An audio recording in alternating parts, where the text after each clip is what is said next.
and welcome back to the Black Diamond Podcast, soon to be the 4 to 7 pod on the Ascension Podcast Network. Make sure you're subscribed. Make sure you're following us. Make sure you're following the Middle Initial Podcast, as well as Ascension Pod and W, and our personal accounts as well on the old X, Twitter, Bird app, whatever you call it. We also have Blue Sky accounts now. If you have migrated to there, you can follow us there too. Seems like that's something that people are doing. Seems to be picking up steam. So definitely catch us over there if you want to talk to us in a little bit of a less toxic environment. Without porn ads and the like. But yeah, so this is part two of the Daniel Murphy, Austin Wells, Joe Girardi, JD Martinez episode of the program. Chris, before we begin, I would like to use my golden respectable lady attempt here. Can I get Dua Lipa on the line? As long as we're using the golden at bat rule here, I would like to phone Dua Lipa for a date, if that's using those rules now. Yeah, permission granted. I actually forgot we were kind of planning on maybe talking about that. But yeah, I mean, that's about as realistic. I mean, I can't say it's about as good of an idea as getting Dua Lipa on the line, because that's a great idea. That's a fantastic idea. Should make it happen for you. But for as far as realistic, I'd say that the golden at bat is about as realistic as Dua Lipa coming on this podcast and doing whatever she may do. But yeah, just another terrible idea by Rob Manfred trying to ruin the game that we love. So part one, which you've probably just listened to, or maybe you listened to it a day or two ago. I don't really know when we're dropping this, but for part two, we're kind of just so part one of this episode was the Juan Soto stuff, and then this is just kind of everything else. So we'll start off with so the Yankees haven't really made any moves yet. But they did say, they did pretty much make it known that they're not bringing back Gleyber Torres or Anthony Rizzo. Now, Rizzo, I would say, appreciate what he did for the Yankees, even though, it didn't really amount to much. Obviously, towards the end there, it was pretty rough. There were definitely several stretches throughout like the last couple of years where Rizzo went like 0 for 22 or 1 for 23 or something like that. He had some pretty horrendous stretches, and obviously as everyone could see in the World Series, he can no longer move his legs. Matter of fact, the Yankees told him to leave. They said they said they might have had him use the handicap exit when he left, but unfortunately, Anthony Rizzo's time with the Yankees has come to an end. If this is the end of his career, then he's had a great career, and he has nothing to hang his hat on. And if not, then I hope he gets to either go back to the Cubs because he's beloved there, or I hope he finds somewhere. I hope he finds a team that's willing to pick him up, and maybe he can DH, or maybe he's just a vibes guy. Maybe he could babysit someone else's dog. I don't know, but at the time when we treat him, what's that? I do have a hot take with Anthony Rizzo. Let's hear it. I do think that. I mean, the 2016 Cubs are one of the most famous teams in baseball history, strictly because of what they accomplished. Right. Those teams of that stature get into the Baseball Hall of Fame. Well, you look at the rest of that team.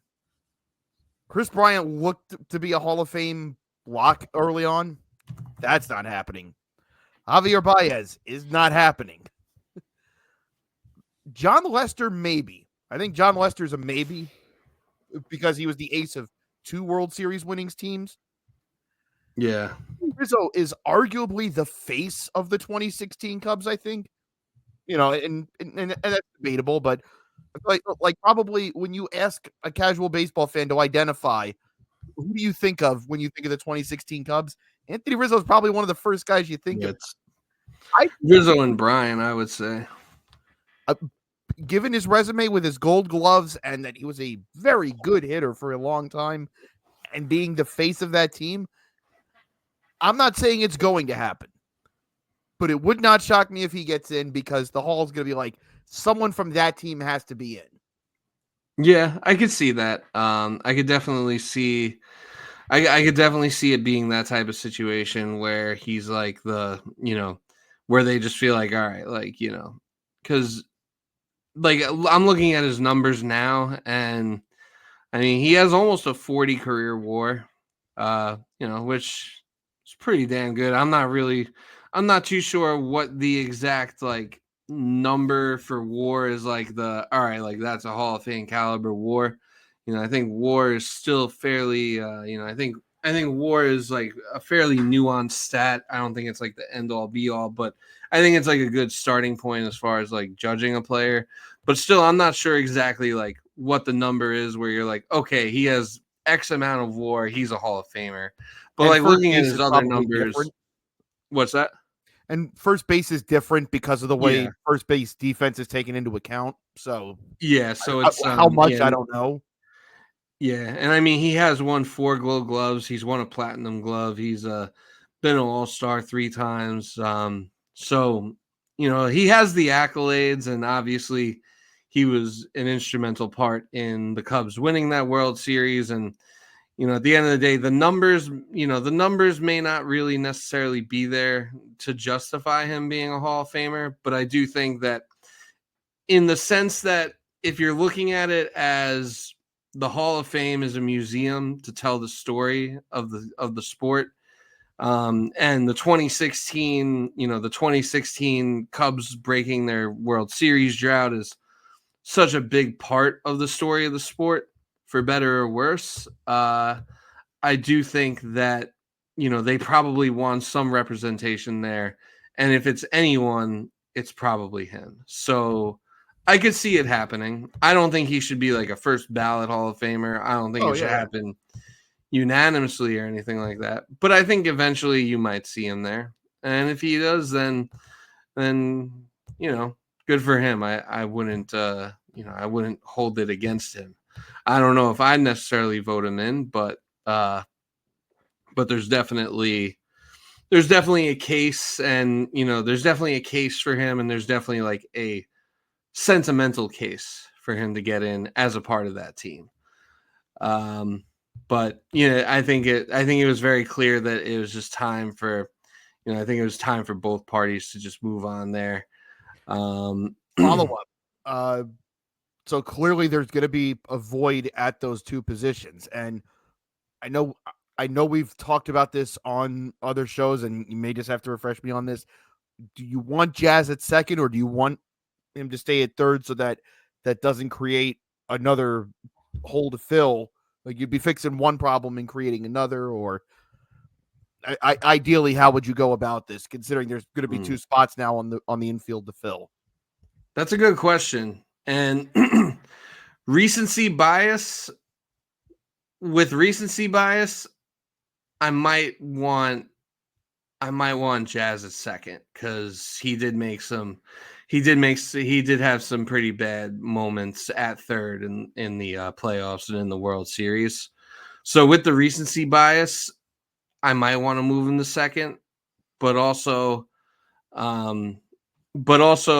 I think it depends what they do and who they bring in and like what makes the most sense. Like I think if you bring in Willy Adames, like Willy Adames, like he doesn't really play third, right? He's more of like a middle infielder. Oh, he's been a shortstop since he was in the minors, so this would be an adjustment. Yeah. Yeah. I mean, yeah, like if you were to bring in Willy Adames, I mean, Volpe is also like very good defensively at shortstop, so there might be a conundrum there. Maybe I don't think like I would think if anything, you put Adames at second and keep Jazz at third if that's what happens. But I really do think it depends.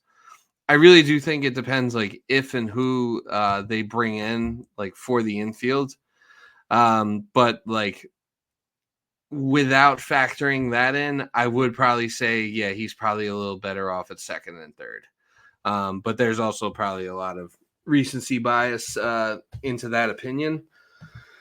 So yeah, I mean, as far as Gleyber goes, I think that I do think the writing was kind of on the wall for Gleyber for a pretty long time, and I think that the performance he put on as our leadoff hitter throughout the playoffs, I would at least hope that it made it hard for the Yankees to ultimately decide they're not going to pursue him. I don't know how much of their non-pursuit of Torres has to do with their pursuit of Soto and other players. I'm not sure how much it has to do with that, but there was always a vibe that the Yankees just don't really like Gleyber Torres. He was kind of the one player, like we talk all the time how Boone kind of runs like a country club type of atmosphere where players aren't necessarily always held accountable when it comes to fielding errors, base running blunders, et cetera, et cetera.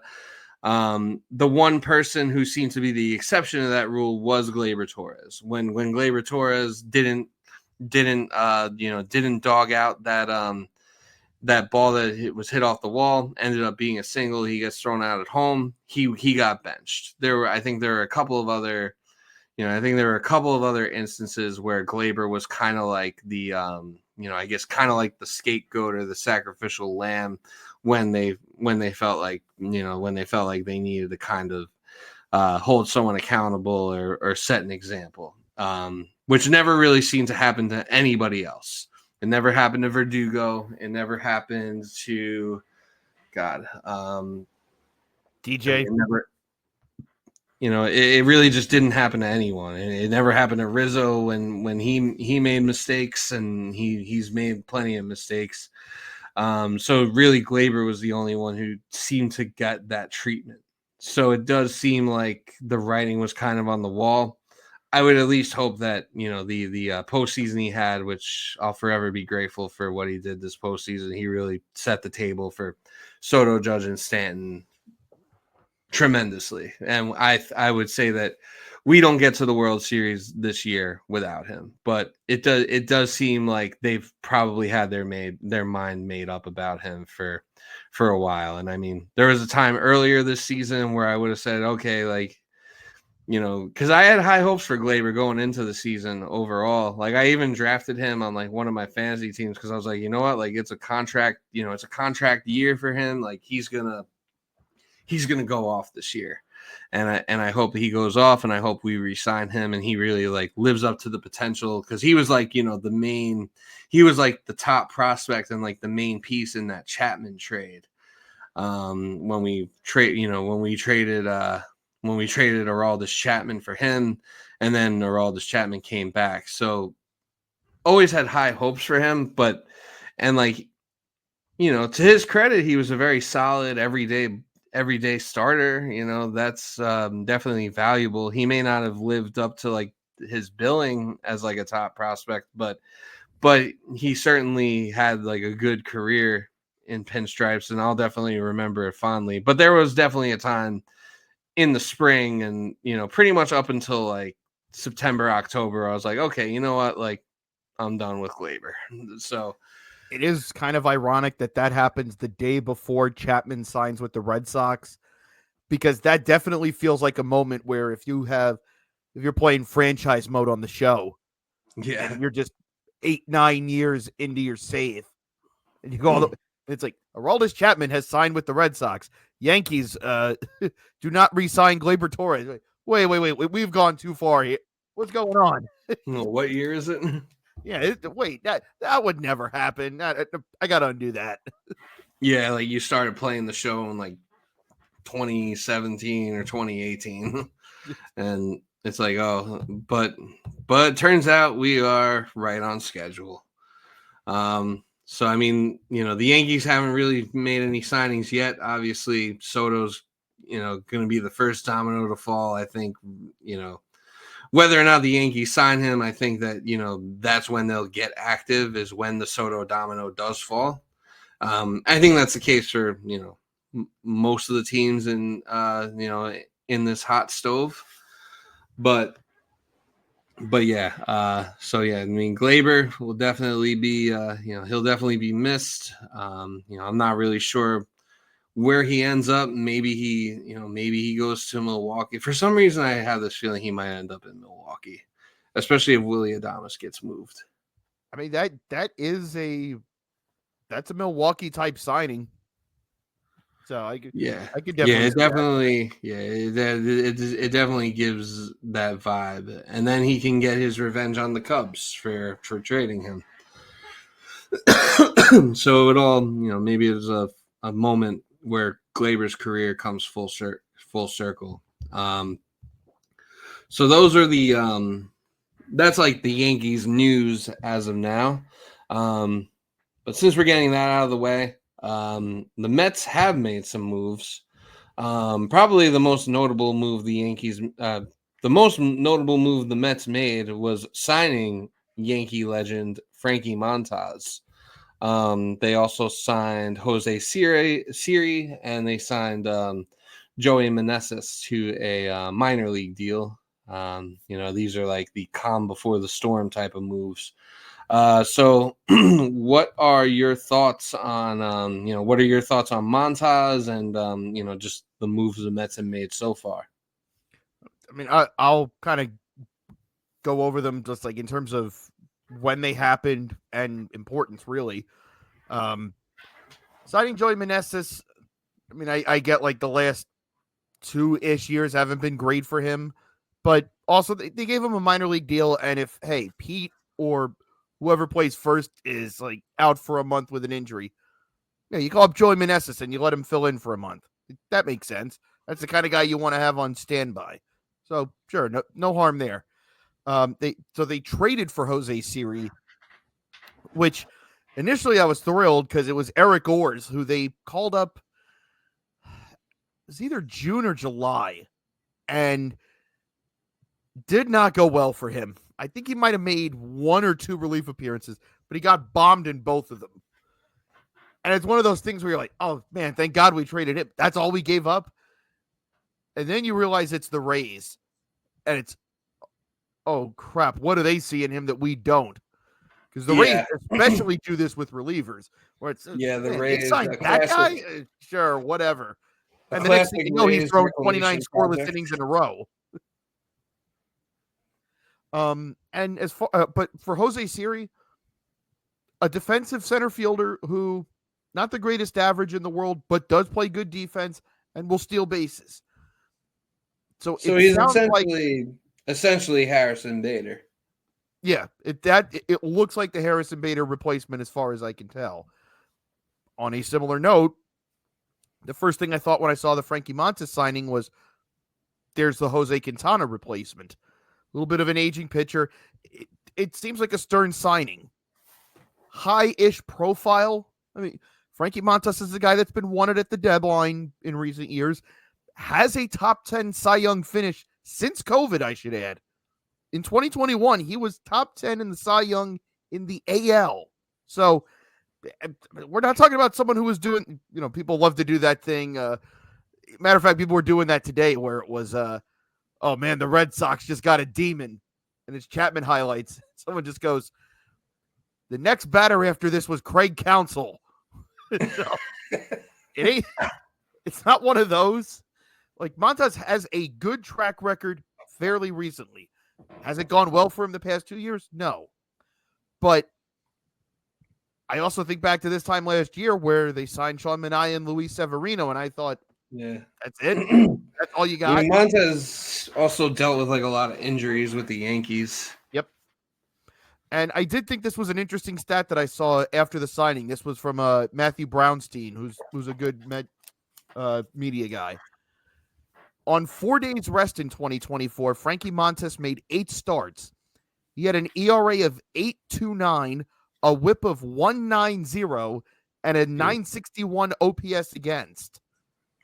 On Yeesh. 5 or more days of rest, he had 22 starts, a 3.85 ERA, a 1.21 WHIP, and a 672 OPS against. Thankfully, the Mets have people in their organization in important places that pay attention to that stuff now.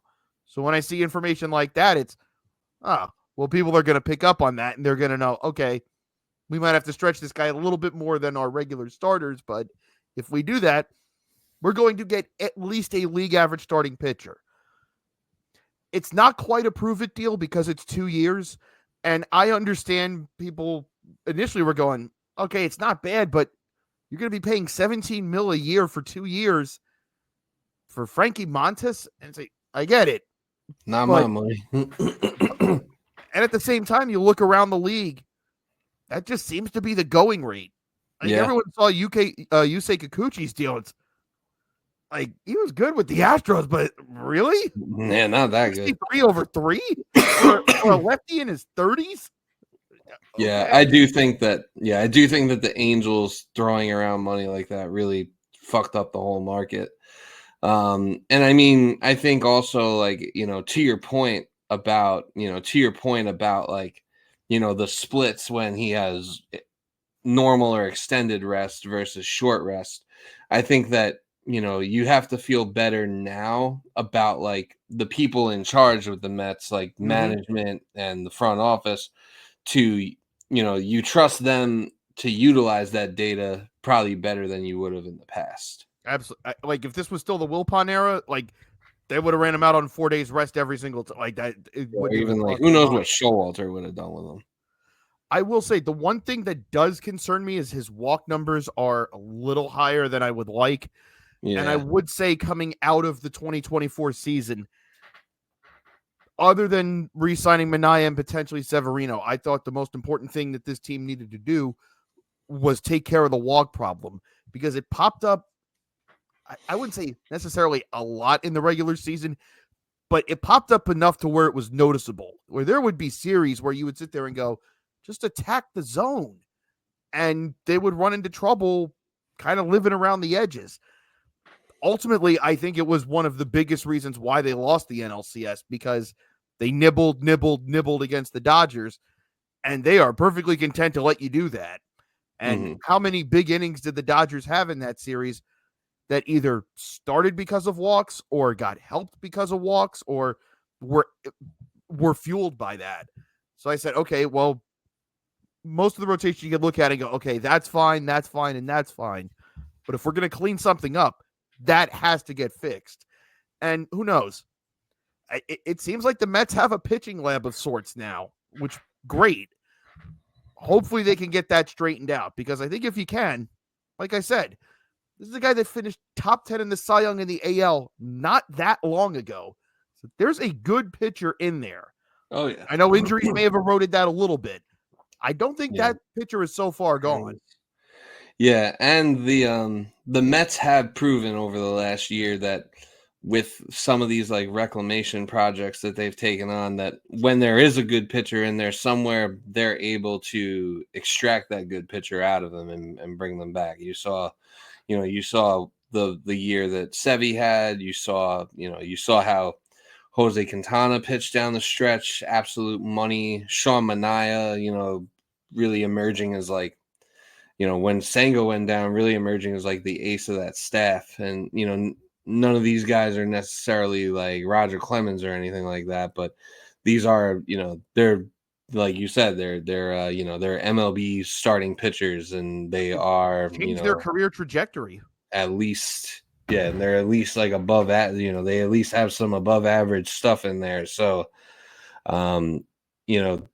the Mets have proven that they're able to get that out of their players. So I think it's a signing that, I do think it's a signing that makes a lot of sense for them. Obviously with all the roster turnover in their rotation, they're not going to keep everyone. I'm sure, I don't know. Like we were talking before, it doesn't look like Sevy's necessarily going to be back with the Mets. I don't really think he's someone the Yankees would bring back either. I think he's probably going to be, I think he'll probably be pitching elsewhere, in 2025.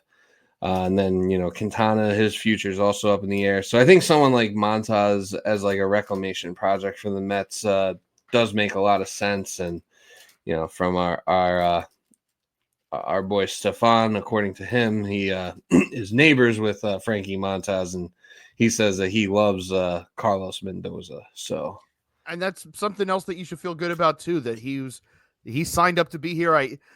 Some guys might be scared off by the idea of, okay, well, I played for the Yankees and maybe I had good numbers here, but I didn't necessarily like playing here, or I had a bad time with the Yankees. Why would it be better with the Mets? And I know Frankie Montas probably would like to have a better time in New York than he did, but the fact that he thought enough of Carlos Mendoza that when he was weighing all these factors said, you know what, I'm going to make it work with him. I feel like Mets fans should be encouraged by that, that he signed up. And I think that speaks to the kind of person Carlos Mendoza is, that's already you're seeing guys like, yeah, I want to play for him. That's huge. Absolutely. Yeah, so I think it's a good move for them. We also have speaking of players who played for one team and may or may not want to play for another team in the Big Apple. A report came out that so Clay Holmes is currently a free agent. Don't think the Yankees are necessarily going to be looking to bring him back. But there was a report that the Mets could be interested in signing Clay Holmes and turning him into a starting pitcher, which I find to be a pretty interesting. I found that to be a pretty interesting idea. Wasn't necessarily expecting that. It's always kind of a roll of the dice, I think, when you're turning a reliever into a starter. But I think it is something that could work. And, like we just discussed, like, the Mets have good baseball people, they have good analytics people, and they have, they have good data and they know how to use that data to make good decisions. So I think that, they definitely deserve some trust in that sense. And I think it does make sense for Clay Holmes, because I mean, if you look at Clay Holmes, he's pretty good as long as it's not the ninth inning or extra innings and the game's on the line. And I mean, when I read that initially, I was like, boy, I don't know, because I think it might be a confidence thing with him. And sometimes you just got to get away from a bright light situation to go get that back. Right. But like you said, this could be something as simple as he signs with them and they tell him, look, we like you. We like your stuff. There's a reason we brought you. You just got to fix your arm angle like 2 degrees and throw this one pitch a lot more. You'll be better. That might be all it takes. I mean, like you said, the fact that they've done so well with starters in this first season under David Stearns, and they were able to go out and get, or even switching someone, that what they did with Jose Butto, they turned him into a reliever when he started the year as a starter. They're at this place now where it's like, all right, they must see something. I got to trust that it's there. Yeah, so that'll definitely be that'll definitely be a situation to monitor. It'll be interesting to see like where Clay Holmes ends up and how much he ends up getting paid. I still think he'll probably still probably end up making pretty decent money. I wouldn't be surprised if he's I wouldn't be surprised if he gets a contract kind of similar to like what Montas got, like around that AAV and maybe around that term too. Just because like relief pitchers like Clay Holmes are so volatile. And he is 31 years old, so they may not want to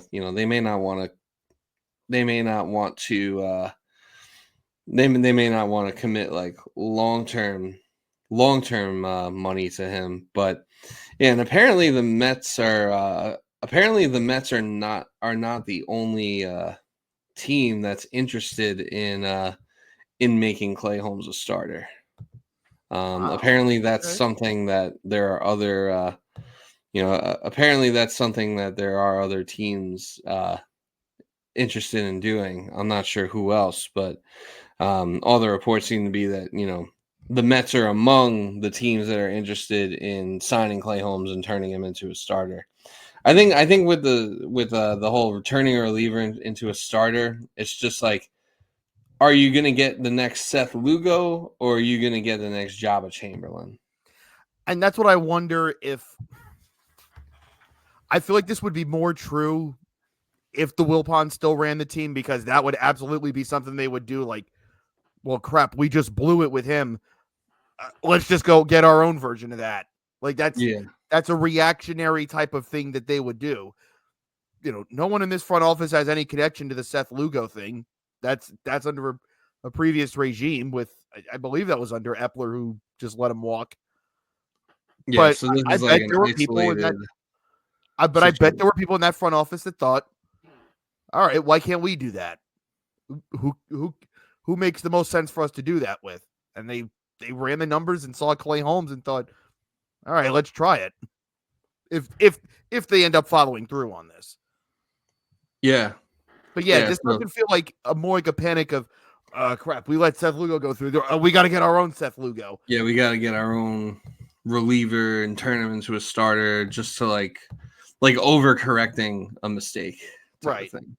Which it wasn't even necessarily a mistake. Yeah, it wasn't a mistake. He was in his 30s and had been a decent reliever who was trending down as a reliever. Yeah, sometimes the revisionist history when it comes to these things gets a little crazy. It's easy to say now with the season that Seth Lugo had as like a starting pitcher for the Royals. It's very easy to say like, oh yeah, typical Mets or whatever, but it's not always like just because someone is like and I deal with this a lot like as a Jets fan, like when players go other places and have success. It's like just because like someone goes somewhere else and they find that like second wind to their career, or they make that change, like they change their position, like from a starter to from being a reliever to a starter, or going from like being like a tackle to a guard or something like that, and they suddenly begin to flourish. Doesn't mean that like it wasn't time for your team to move on from that situation. And I think like with the Seth Lugo thing, it was probably just time for both parties to move on. Yeah, and like even when he was a starter for the Mets, like he was decent. And also, I think it says something that maybe things are starting to change with this franchise, and it probably helped that they were good this year too, because I did not hear a lot of, oh man, how did they let that happen? Yeah, and more people were just more concerned about what was happening on the field than you did it again. Yeah, the way it should be. So yeah, it's nice. Yeah, I would like to keep it that way. Yeah, hey man, I I'm wishing you the best as long as it doesn't inconvenience me, is pretty much how I feel about it. But aside from that, there was a report that the Mets are allegedly going to. I mean, it makes sense. It hasn't been confirmed or anything, but there is a report that get the tissues out. The Mets are reportedly going to retire David Wright's number 5. I believe it's a July series at home against the Cincinnati Reds. Is that right? Like mid-July or something like that? I believe the 19th was the date that I saw, which would make July sense. 19th. It'd be a Saturday. Usually when you see retirement ceremonies like this, yeah, I think it's usually a Saturday or Sunday. Yeah. I went to Paul O'Neill's retirement ceremony. It was like a Sunday afternoon game. The Darryl Strawberry one that I went to this past season was a Saturday 4:10, and usually it's going to be in the summer months so that they don't have to worry about a snow out or your rain out or football or whatever. Like this is, and it's usually not like kids are off they wouldn't do this in a series against Atlanta or Philly. Like they know people will show up for that. It's the Reds. Cincinnati. Like, you need to get people out. Yeah, it's kind of a good landing spot. So, again, this isn't confirmed. This is just like something that was seen on Twitter, but it checks out enough that, I think we can just kind of run with it. But yeah, I mean, I would say we were talking about this before we recorded, but it seems like it's very much overdue that the Mets retire David Wright's number. Obviously, it was unofficially retired from the moment he retired, but you know, the last time David Wright played baseball, like I still had roommates at that time, and I've been living alone for like over 5 years now. So, Let me put it this way. Patrick Mahomes was finishing his first month as a starting quarterback. Yeah. That's how long ago that was. Yeah. Yeah, no, that's nuts. Yeah, it was Mahomes' first month as starting QB of the Chiefs. It was also Sam Darnold was also finishing his first month as a quarterback, and so was your boy Baker Mayfield. Trevor Lawrence was a freshman at Clemson. Yeah, That's how long ago it was. Yeah, I think at that point Baker probably had like 1 or 2 career starts last time David Wright played baseball. Yeah, Baker, I think, had won his first start. Can't remember against who. Don't want to talk about it. Never happens. Yeah, first win in like 760 something days. They freed the Bud Light. Yeah. But this needed to happen. And honestly, like as you said, I'm surprised it's taken this long. But also, part of that is it's because of the good work that Steve Cohen's done, because the Wilpons retired 2 numbers during their entire ownership. And I know for the people watching, like we can debate whether it should be a thing. It is a thing. Everybody does it. And I feel like, okay, if this is a thing that's done across sports, you're recognizing the history of your franchise. I think what teams should do is like what North Carolina basketball does.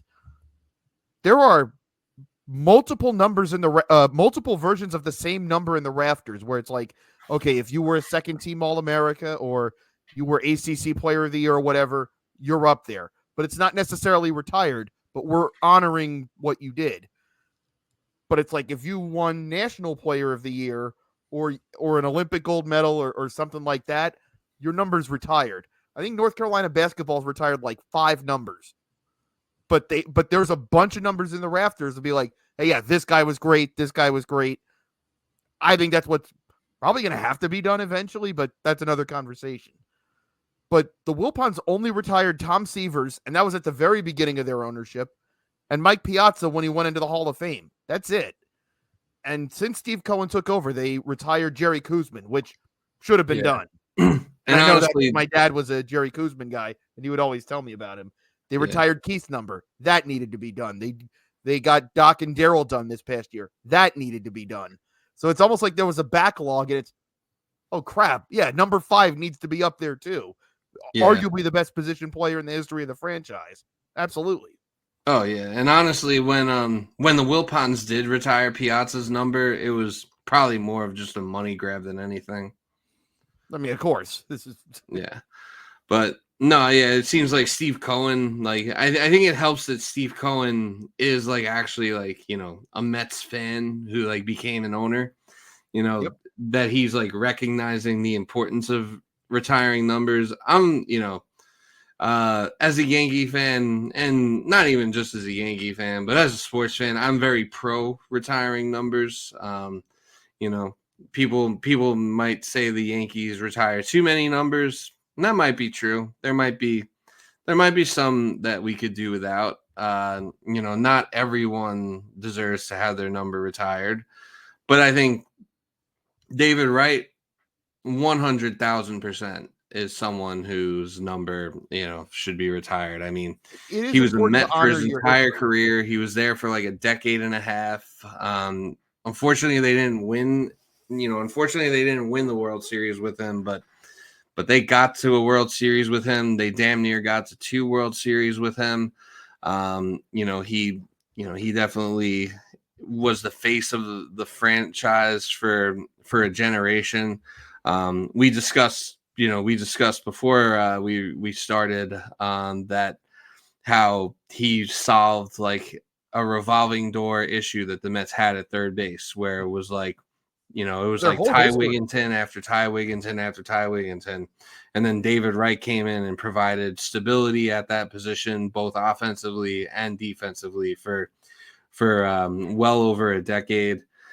I think he holds most he holds a decent amount of like franchise records, right? I know For the he has Mets. the hits record, and Yeah, I he think holds the he record close for on home hits. runs. He played through, like, like every injury you could like think of. Really gave the organization everything he had. And And through a there's a very reason. dark time too. Yeah, during largely a pretty dark time for the franchise. With everything hanging over the franchise, with like the whole Wilpon, Bernie Madoff scandal and everything, and just like, all the turmoil and lack of winning baseball, he was always that beacon So I while, can tell you this from looking at Baseball Reference. This is the Mets career top 10 for offensive categories. He's the leader in WAR for position players, offensive WAR, at bats, plate appearances, runs scored, hits, total bases, doubles, RBI, walks, singles, runs created, adjusted batting runs, extra base hits, times on base. I mean, to say nothing of the fact that he probably has the home run record if he doesn't get hurt. I think he finished with 242. Darryl Strawberry has the record at 252. So if David Wright's back and held out for like 4 more months, he probably has the he home would have run gotten record. there. Yeah, no, 100%. And I'm sure he was always such a team, and he was always such a team guy, right? Like, it was never about him, or, No, even when he was even when he was really the only guy there that was really like worth a damn. It was never about him with him. It was always about the Mets. But I'm sure there's definitely a part of him that wishes that he that his back could have held out and that he could have gotten that home run record for the team. So that just tells you like how shot he probably really was, and like, just like how much he fought through his career. I mean, even if his back holds up for another year, like, and if he's just a 10% better player, how much of a difference that could have made in the World Series? Yeah, because he was really like at that point he was like hanging by a thread, and he still managed to, albeit it was like more of a part-time role, but he still managed to hang around for like a good 4 years after that. I've always said whenever the Rangers win the Stanley Cup, like, they better have Henrik Lundqvist down there to skate with it because he damn well deserves it. Whenever the Mets finally do this thing, they better have David Wright there, and he better have a moment, and he better get a ring of his own because, like, he propped his franchise up for so long and had to be the one. He was the one doing the interviews after the collapses. He was the one that had to wear all that. And I know Yankee fans will probably hate the comparison, but he was in a way kind of piggybacking off what you said. He was kind of our Jeter in the sense of, he's the guy that was always in front of the camera, win or lose. He was the guy always doling out credit to everyone else. The captain designation as well. Mm-hmm. As far as the first thing you said, hopefully when you're playing, NHL 25 or whatever, maybe they'll incorporate that in there. Maybe you could hit up EA Sports because that's the only way that's going to happen. But not this year, I know. Yeah. But as far as the latter, I do think that David Wright should be, I do think David Wright should be there. But I almost wonder with someone like David Wright, like, if and when the Mets were to win a World Series, like, would he want to be there and be part of the celebration, even though he was not like part of that team? I think you would, because I think part of what makes like, I just feel like he's so like selfless, and like, he's like has so much humility that I feel like he wouldn't want to like take away from the people that were on that team. Well, I think he would lead with that to say, hey, this wasn't mine. You guys did it. But I feel like there would be so many people in that organization would say, hey, look, I think part of why he's so beloved amongst this fan base, like he lived out every dream that we had. He was a Met fan. He grew up in Norfolk where their AAA affiliate was forever. That's why he became a Met fan. And then sure enough, he gets drafted by his childhood team. And then he goes on to be one of the greatest players they've ever had. Like that's the dream. Like any kid who grows up to be growing up being a Met fan, like you want to play for them one day. He did it, and he did it better than almost anyone else.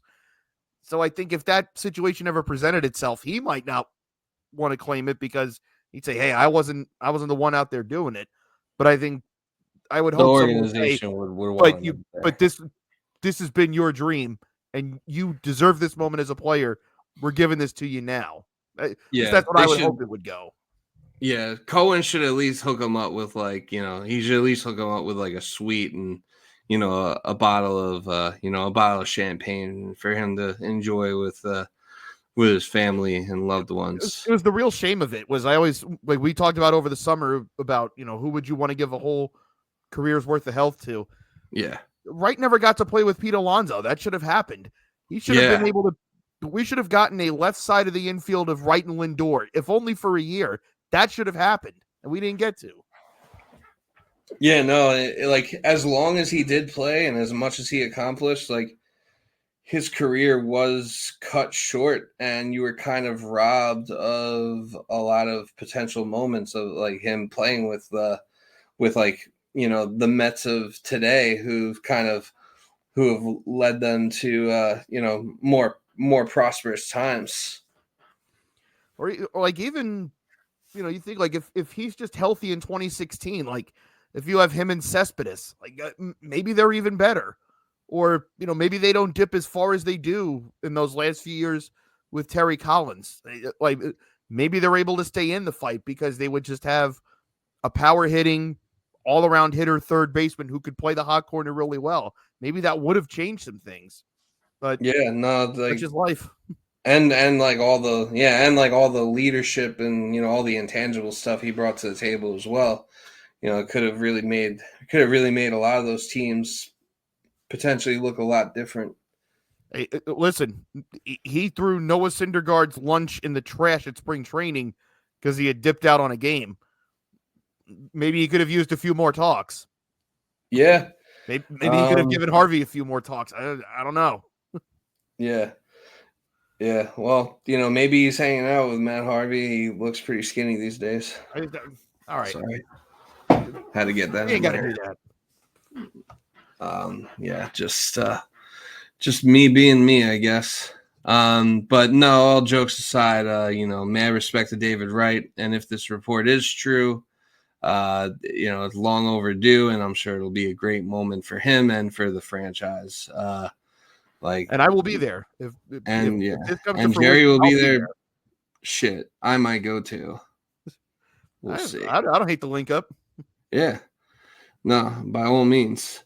Last topic for the evening.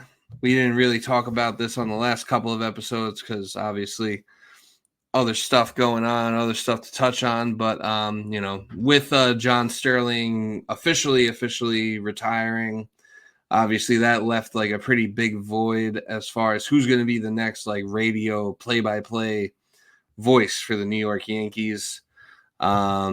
They have found their guy, and it is Dave Sims, who was a Mariners play-by-play guy. I was actually, when I found out it was him, I was kind of shocked. I mean, I always figured there's probably more money in radio than TV, or vice versa. I always figured there's probably more money in TV than radio. But he always seemed so happy. Like calling the Mariners games and delivering the moments that he did there. And really like encapsulating some of the moments like a few years ago when they were, I think it was 2021 when like everything was crazy at the end of the year, and the Mariners were like hanging by a thread, and they got like a walk-off single on like the second to last day of the season to keep their playoff hopes alive. And that was one of the best. Like if you're talking about like a baseball call, that's right up there. Like that's one of the best I've ever heard. A guy who's versatile across many sports. I mean, I've heard him call basketball and football. I've heard him do TV and radio. So just a guy who's very well versed and can kind of do any platform. So I feel like you're in good hands there. And like you said, we've seen him call big moments. And even the next year when the Mariners did break the drought and Cal Raleigh hit that walk-off, he nailed That's that right. too. Hey now. And it sounds like he was happy with the Mariners, but I also think like he comes from that era where it's like, if you get the radio play-by-play gig for the Yankees offered to you, I mean, who's gonna say? Yeah, I mean, not that he would say no to it or anything like that. Don't get me wrong. I just didn't know that he was even like on the radar or like under consideration. He apparently was on WFAN like in its very early years on the midday. So yeah, this is probably something he's thought about for a very long time and probably didn't even think was going to come back up again. Yeah, it's probably I guess it is like a I didn't even know that. So I guess it is like a pretty like full circle moment for him, for his career to like kind of come back to like where he started. I'm sure if he was like I'm sure if he was on the Fan in the early days, I'm sure he probably knew John Sterling, probably had some sort of a relationship with him. So I'm sure that this is like a dream come true for him. I mean, who wouldn't want to be, the play-by-play announcer for the Yankees? But yeah, no, I mean, as far as like, because that was always the question, right? It was like, there was like the immediate question of like who was going to replace John Sterling, like when he first retired, like a week into the season, and he was just like, yeah, no, like I just kind of like staying home. I'm just done. Like, don't want to do it anymore. They kind of had a revolving door of like play-by-play announcers, and then he comes back for the last hoorah for the playoffs, and then then it's like, okay, who's really going to be like the next like permanent person to like fill the void left by John Sterling. And I mean, John Sterling, I think it's definitely, I think he was definitely due, maybe even overdue to probably step aside. There were a lot of times where he like misjudged home run calls and things like that. That he's on first base. What did I miss? Yeah. That, creates some, definitely creates some funny sound bites. Doesn't take away from him being like a legend or anything like that, but people get old, and when you get old, your eyesight deteriorates and just your cognitive abilities. So, by all means, John Sterling deserves to enjoy the rest of his life the way he sees fit. But, as far as like, moving forward, I really couldn't think of a better person to kind of take that spot. I will say I do appreciate FAN and the Yankees. Whether everybody likes Dave Sims, I don't know. I can't gauge all Mariner fans, and I don't know how many baseball fans that aren't Mariner fans, like, because people do peruse MLB.tv. I don't know what their opinion of him is, but to me, he seems like a professional guy that can fill in any role and do the job. I do feel like we need to point out to the audience, there was a point over the summer, and I can't remember if this actually came to pass, but they were floating the idea of having Craig Carton call a series, which, like, John Sterling might not be my favorite, but I understand he did that job for 30 plus years and was the voice of the 90s dynasty. Like, that matters. Oh, you should have somebody serious following him. If they had a actual felon following him, that is the sign of an unserious operation. So I would congratulate the Yankees for being serious in picking the successor here. Yeah, Craig Carton. Yeah, Craig Carton's just like a very unserious individual. Yes. You know, federal larceny aside, I always remembered him being a Mets fan, like He was. when he was like originally like hosting the morning show for WFAN. He was always a Mets fan, and then when he came back after his stint in the jail, he did this whole like fan reveal show where he like declared himself a Yankees fan. He always also used to be an Islanders fan, and then he like started wearing like Ranger hats. So I'm just like, dude, you're just not a serious person.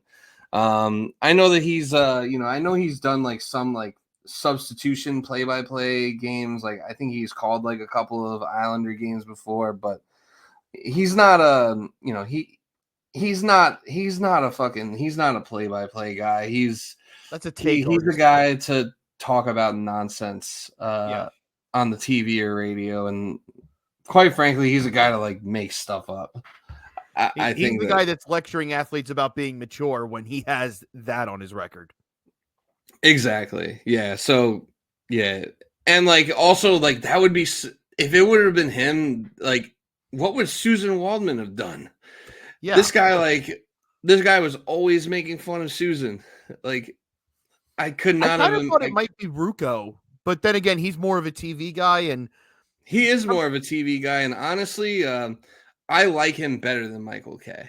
I'm And fully with you. I like him better than Michael K. And if and whenever Michael K. does retire or hang it up, uh, I hope that Rucco takes his spot. He might have a lot of other stuff going on. Like I know he calls like NBA games, Yeah. WNBA games, and he has like a show, I think, or I don't know if he has any shows anymore. I know he used to be on ESPN, and he used to have the podcast with CC I was Sabathia, gonna but they say, don't do yeah. that anymore. So I don't know if he really has like any shows anymore, but I know he has a lot of other stuff going on. But I do hope one day that he is the. I hope one day that he does replace Michael K. Like I Yeah, don't I know, guess Michael K. Obviously, the Sia is pretty iconic, and I think he does a good enough job, but he's just so sensitive.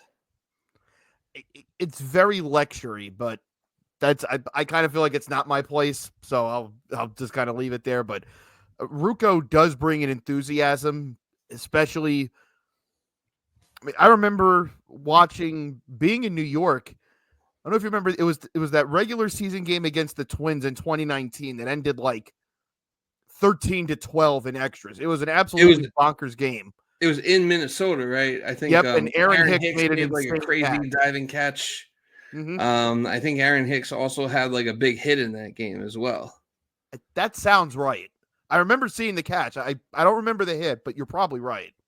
Yeah, no, I remember that game. I think it was like 2017 or 2019. Yeah, but Rucco's enthusiasm was absolutely perfect for a game like that. He probably or like that one home run Aaron Judge hit at Safeco Field that like basically like got sent into like orbit. Like I Yeah. thought his call on that was like great. And I don't know, with Michael K, like his energy's good, and like he definitely has like some iconic moments and iconic calls, but with him, and I think he does a good enough job, but I feel like he's always worried about someone else. It's either whether it's the Mets broadcast booth, he got all butthurt about that whole ad read about the Mets having the best booth in baseball. And he's like, oh, I don't like that. I think we're the best booth in baseball. It's like, dude, who cares? Like, you're making millions of dollars to talk sports and to broadcast games. Like, who gives a shit who they say is the best booth in baseball? And who gives a shit if it's on your network? Like, it's an advertisement. It's not that deep. Or like he'd always be he was always worried about like whatever Mike Francesa was doing when they were competing in like the afternoon drive slots. Like, so it's just like I don't know, he just wants, like, for someone who has it as made as Michael K, he just whines way too much. It's why when I do tune into Yankee Cast, I always appreciate when Paul O'Neill's on, because whenever Case starts to go down one of those roads, or if he's got a theory about baseball according to him, Paul O'Neill immediately will just be like, yeah, that's not what happens. Or Yeah, he'll yeah. just immediately reel him back in. Yeah, he'll always reel him back in, or he'll just kind of be like, "Come on, man! Like it's not that serious." Like he'll say something like lighthearted to improve the mood, I guess you could say. Because yeah, I mean, and it's funny. And it's funny that they have that dynamic, considering like how hot-headed Paul O'Neill was as a player, and now he's just like like that meme. He's just a chill guy. It's just, I think because Paul O'Neill knows, like, you know who I am. If I'm telling you to relax, you should relax. Yeah. Like he has a self-awareness. That's what I think Michael K lacks, is self-awareness. It does make me think every now and again, and the anniversary thing popped up last month. This will be year 19 or 20 for Gary, Keith, and Ron. And it's like, I know they're all above 60. I know Keith, if Keith's not 70, he's close. Yeah. And it's like, we might not have this as long as we think we do. Like, because they even really tried it. Enjoy it. They've given Gelb's regular season games the past couple of years, and it's like, he's fine. Like, but Gelb's is probably still much better being the field guy that plays off of them. But like, it takes time with these things, because they used to give Kevin Burkhardt spring training games when Kevin Burkhardt was the field guy, and it's like, he's all right.